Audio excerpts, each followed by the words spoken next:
Pada asal. Para jadi umat. Om Swastiastu. Oke, selamat siang anak-anak. Gimana kabarnya hari ini? Sehat semua ya? Ada yang nggak hadir, nak? Berapa orang nggak hadir? 2 orang. 2 orang. Oke, sebelum mulai pembelajaran kita berdoa sebentar ya. Mungkin ketua kelas bisa bantu untuk memimpinnya. Sebelum mulai pembelajaran, alangkah baiknya kita berdoa terlebih dahulu. Sudah saya pimpin, berdoa dimulai.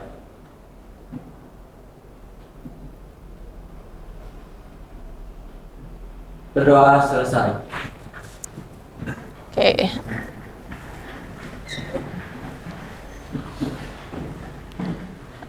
Sambil saya absen ya. Al-Rafa ada? Oke, Davin, Rian Putri, Okpara, Bagus Krisnanda, Alit Sinatra, Nesa, Sani Satria. Oh, ini yang sakit ya? Ya. Oke, hari ini kita lanjutkan dulu materinya sebentar. Seperti info saya minggu lalu, hari ini kita kuis ya. Karena untuk modul 2 ini sudah selesai. Nanti 1 jam kita lanjut materinya lagi sedikit. Habis itu kuis ya. Masih ingat kita membicarakan apa anak-anak? Kita review dulu sedikit. Minggu lalu, pertemuan ketiga. Materinya tentang apa? Menyebut berbagai profesi di bidang AI. Berbagai profesi di bidang AI. Mungkin ada masih ingat salah satu atau beberapa profesi yang berhubungan dengan AI? Kenapa? Robotik engineer. Oke. Ada lagi yang lain masih ingat profesi apa saja di bidang AI? Ada yang lain? Baru robotik engineer, masih banyak profesi yang lain. Ayo diingat lagi materinya. AI Product Manager. Oke. Yang lain? Apalagi profesi di bidang AI? AI Research, Data Scientist. Oke, nah itu beberapa profesi di bidang AI yang sudah kita bahas minggu lalu. Ya, siapa tahu nanti ke depan ada yang bercita-cita menjadi salah satu dari profesi itu ya.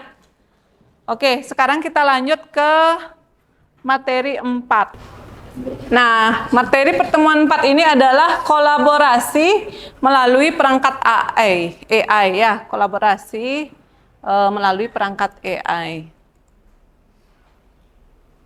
Nah, adapun tujuan dari materi ini, pertama, diharapkan kalian mampu memahami pengertian kolaborasi manusia dengan perangkat kecerdasan artifisial (KA) ya. Kemudian mengidentifikasi contoh penerapan kolaborasi ini, kolaborasi manusia dengan AI-nya. Kemudian yang terakhir itu mengembangkan pemahaman tentang peran manusia dan AI dalam menyelesaikan suatu permasalahan. Nah, oke. Kita pemanasan dulu sedikit lewat pertanyaan pemantik. Kira-kira menurut kalian mengapa sih tetap dibutuhkan manusia padahal dalam kolaborasi itu ya, padahal AI itu bisa bekerja otomatis? Kenapa kira-kira kok masih perlu manusianya? Karena yang kita bicarakan sekarang adalah kolaborasi manusia dengan perangkat AI. Kok perlu sih? Padahal AI itu udah bisa loh dia buat keputusan sendiri, bisa menyelesaikan masalah, bisa mencari solusi, bisa. Kenapa perlu manusia? Makanya apa yang ingin disampaikan oleh si pencari, ya. Oke, bisa karena dia tidak full atau tidak sepenuhnya bisa mengetahui apa yang diinginkan oleh manusia. Itu nanti kembali tergantung dari prompt atau sintak atau perintah yang diberikan. Misalnya di kedokteran nih, diketahui analisa atau diagnosa suatu penyakit dengan ciri-ciri seperti ini, seperti ini, seperti ini. Kenapa pada akhirnya kok perlu dokter juga? Apa yang tidak dimiliki oleh AI dibandingkan manusia? Sudah sempat nih, perasaan, emosi, empati. Ya, itu yang tidak dipunyai. Sehingga peran manusia dalam kolaborasi ini masih dibutuhkan. Oke, sebelumnya pernah mendengar kata kolaborasi. Kolaborasi kelas 11 TKJ 1 dengan 10 TKJ 1, seperti itu misalnya. Oke, dengan 10 TKJ 2, seperti itu. Kira-kira apa itu kolaborasi? Ya. Oke, kerjasama, boleh. Apalagi?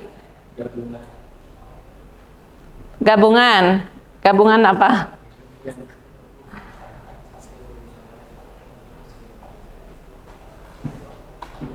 Apalagi yang lain mungkin? Kerjasama, oke. Kata lainnya bisa? Bersinergi, pernah nggak dengar kata bersinergi? Ya, itu berkolaborasi. Nah, kolaborasi ini dalam hal ini artinya sinergi ya, atau kerjasama. Benar yang dibilang Gusnya tadi, antara manusia dengan AI atau dengan KA. Di mana nanti manusia memanfaatkan alat dan sistem KA untuk mendukung berbagai proses kreatif, analitis, penulisan, pemrograman, dan lain-lain. Jadi intinya sinergi atau berkolaborasi atau bekerja sama. Ya. Nah, ini fungsinya apa? Tidak hanya mempercepat, tidak hanya mempercepat tugas-tugas rutin, tetapi juga muncul atau membuka peluang munculnya inovasi. Inovasi itu apa anak-anak kira-kira? Berinovasi. Munculnya inovasi melalui integrasi pengetahuan yang dimiliki oleh manusia dan kemampuan komputasi yang dicapai oleh perangkat AI atau KA. Inovasi itu apa? Ide baru. Ya, memunculkan ide baru. Misalnya, dulu kalau makanan di kuliner itu hanya ada mungkin, dari beras misalnya. Dari beras bisa dibuat kue mangkok. Bisa. Nah, seiring perkembangan zaman, perkembangan kuliner, dari kue mangkok ini diolah lagi, mungkin ada rasanya. Itu inovasi namanya. Hal yang baru ya, ide baru, hal yang baru untuk kemajuan suatu proses ya. Nah, ini dengan kolaborasi ini juga diharapkan selain bisa tugas-tugas sehari-hari itu cepat nyelesainnya, efisien waktunya, juga bisa memunculkan peluang adanya inovasi baru.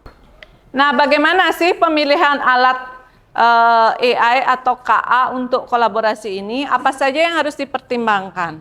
Ada akurasi, ya, akurasi atau akurat. Apa kira-kira? Hasilnya akurat nggak? Nah, seperti itu.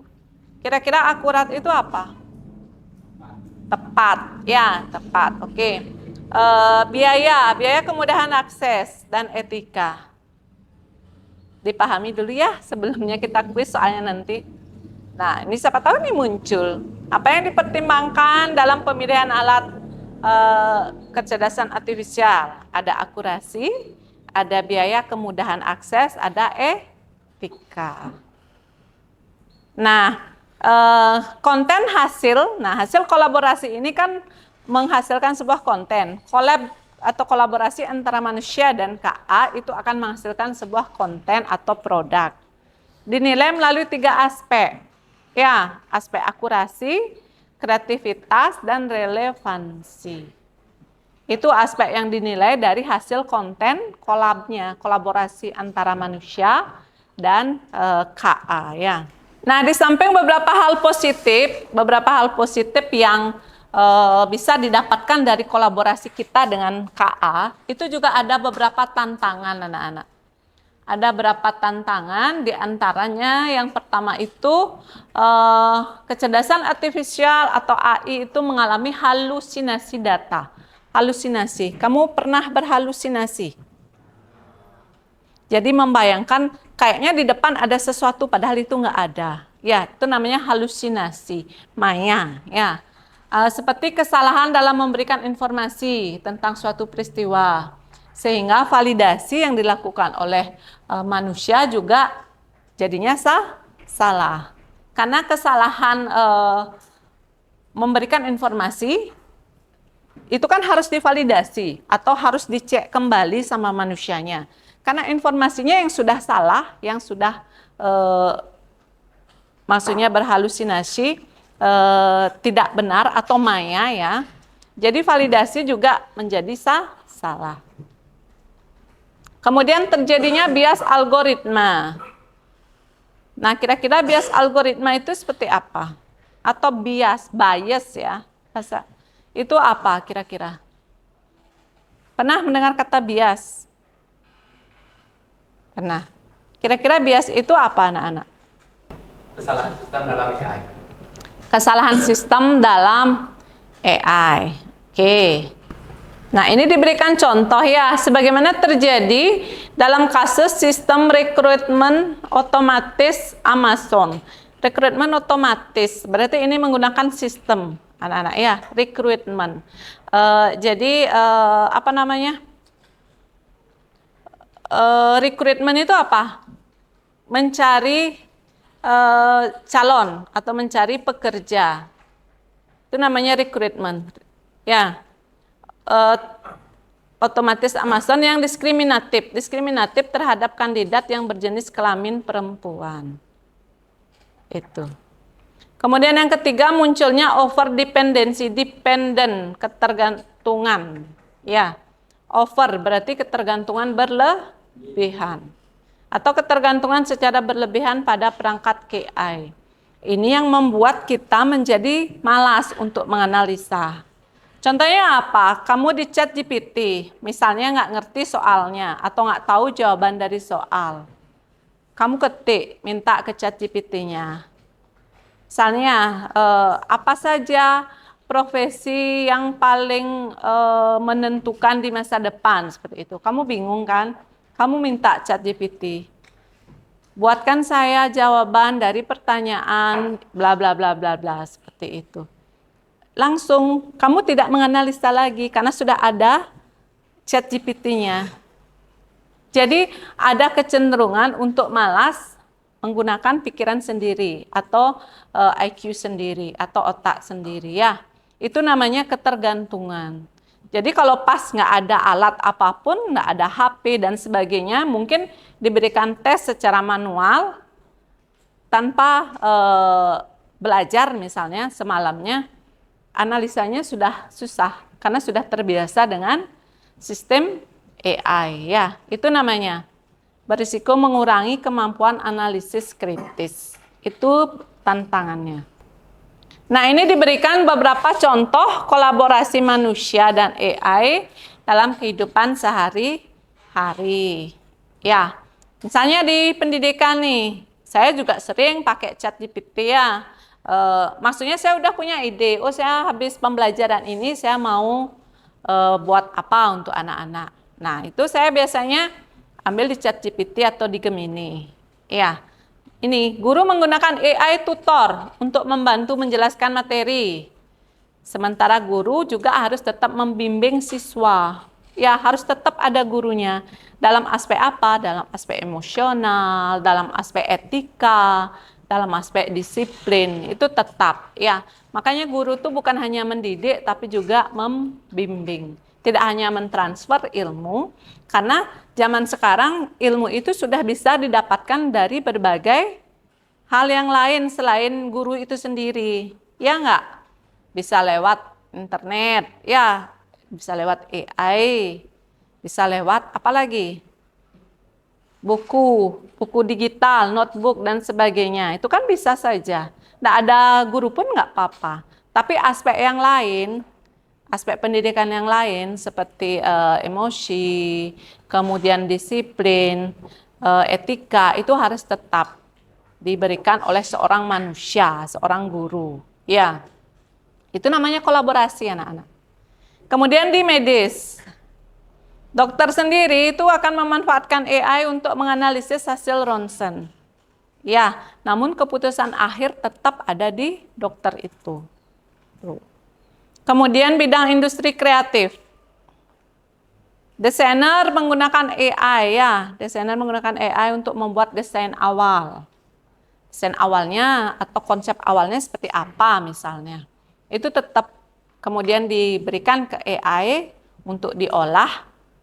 Kemudian hasilnya belum tentu sesuai, karena seperti yang tadi bilang, mungkin aja AI nggak ngerti mau kita seperti apa rincinya, kan seperti itu. Detailnya maunya seperti apa. Nah, itu lagi dipoles lagi sama desainer ini, biar sesuai dengan konsep yang ingin dia buat, seperti itu. Nah, kemudian di transportasi, ada mobil otonom, dibantu AI untuk mengemudi, tetapi pengawasan tetap dilakukan manusia. Nah, ini ada beberapa mobil yang sudah belum full menggunakan AI ya. Beberapa mungkin misalnya pada saat kamu sudah mau di depannya ada mobil nih. Sudah di depannya ada mobil tapi kencang, masih kencang, nanti akan muncul lakukan rem seperti itu. Tapi tetap manusianya yang harus ngerem begitu. Itu namanya kolaborasi antara manusia dengan perangkat AI. Bisa dipahami. Ini saya berikan contoh sedikit aja. Bisa paham kira-kira, Nak? Oke, materi kita hari ini di sana contohnya. Tapi di LMS itu sudah diberikan berbagai contoh kolaborasi. Mungkin bisa diakses LMS-nya. Diakses LMS, kemudian kita baca dulu sebentar. Materi lengkap sekali ada di sana, tapi secara inti sudah saya berikan di presentasi ini. Saya berikan waktu 10 menit untuk mengakses LMS-nya. Setelah itu kita kuis. Ya. Sebelumnya anak-anak sudah pernah menggunakan Quizizz? Sudah di SMP sudah pernah? Oke, berarti aman ya. Setelah kalian membaca 10 menit, nanti kita refleksikan kembali ya. Kita refleksikan kembali apa yang sudah kita pelajari hari ini. Setelah refleksi, baru kita kuis ya. Untuk hari ini LKPD tidak ada anak-anak, karena kita juga harus memperhitungkan waktu. Ya. Oke, silakan diakses dulu LMS-nya. Di LMS kalian bisa paham ya. Nah, kira-kira apa yang bisa kalian refleksikan atau simpulkan untuk materi ini? Materi hari ini apa kira-kira?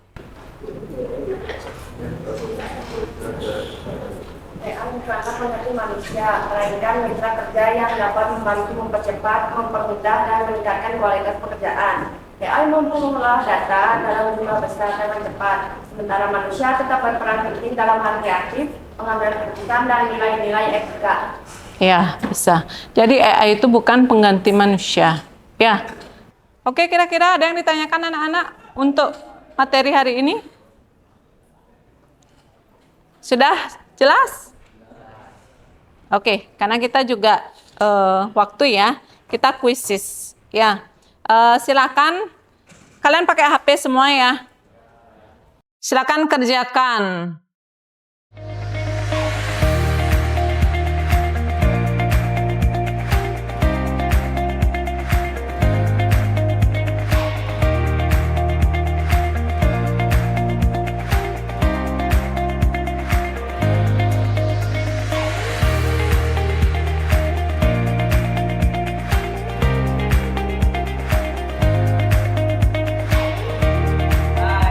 Oke, jadi untuk modul 2 kita sudah selesaikan hari ini.